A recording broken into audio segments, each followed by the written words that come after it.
My dear friends, today we see Jesus teaching in the synagogue and people are astonished. They are astonished for two reasons. And St. Mark says, because he spoke with authority and not like the scribes.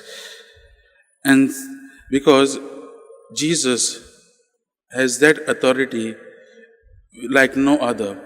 If we see the rabbis who used to teach the Jews, they used to speak with their statements. Their statements had to be. They used the statements of other authorities. Then we have the prophets.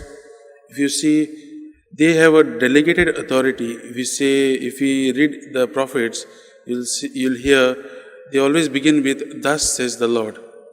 But Jesus has no authority. He doesn't use the authority given by others. He is the own authority. He is the authority incarnate, because whatever comes from the mouth of Jesus is the word of God. He has been sitting with the Father all through eternity, and whatever comes from his mouth is the word of God. So when he speaks, it is the authority, his own authority, which he speaks with. And when he commands, even the unclean spirits, even the evils obey. Jesus' authority is that of truth and good. He came to this world to teach us what is the truth. He came to this world to proclaim the kingdom of God. And we, as Christians, are called to hear the word of God. We are called to be with Jesus and proclaim the kingdom of God through our lives. Secondly, we see people are astonished because of his healing. Jesus heals.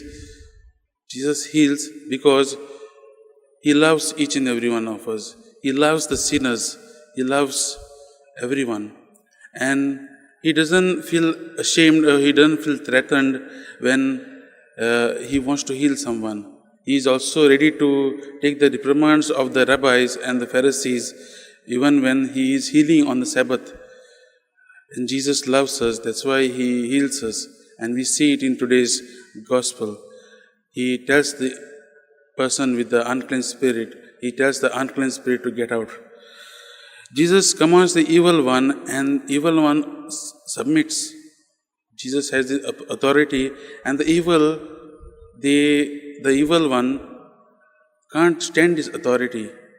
My dear friends, yesterday we celebrated the baptism of Jesus, and today, with that baptism, it reminds us what is the work of each Christian, what is the work of each follower of Christ. Through baptism, we are the followers of Christ. Through baptism, we are the children of God, and we, through our lives, are called to use this power, to use this gift which Jesus has given us. As I had said in the introduction, when Jesus ascended into heaven, he breathed them on the disciples, the Holy Spirit. And each one of us, the Christians, the follower of Christ, have been given this authority.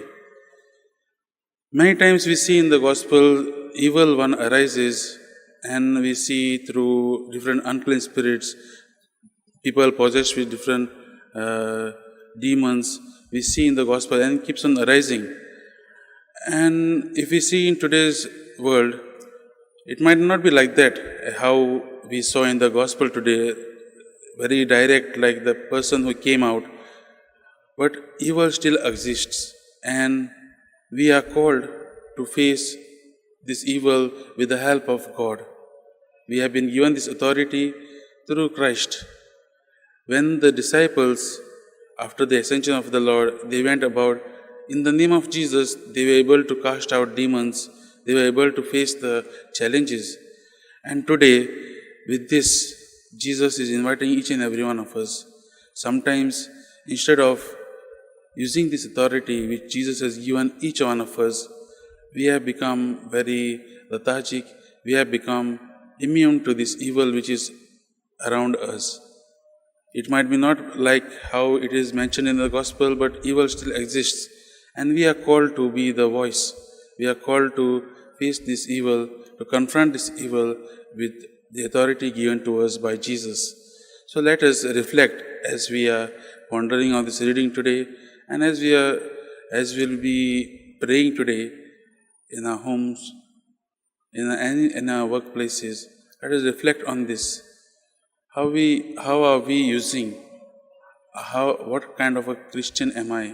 Am I a Christian, or am I a follower of Christ who only sits and doesn't bother about what is happening, or allowing the evil to happen more? So with these thoughts, with these intentions, with this grace, let us ask for this grace in this Eucharistic celebration.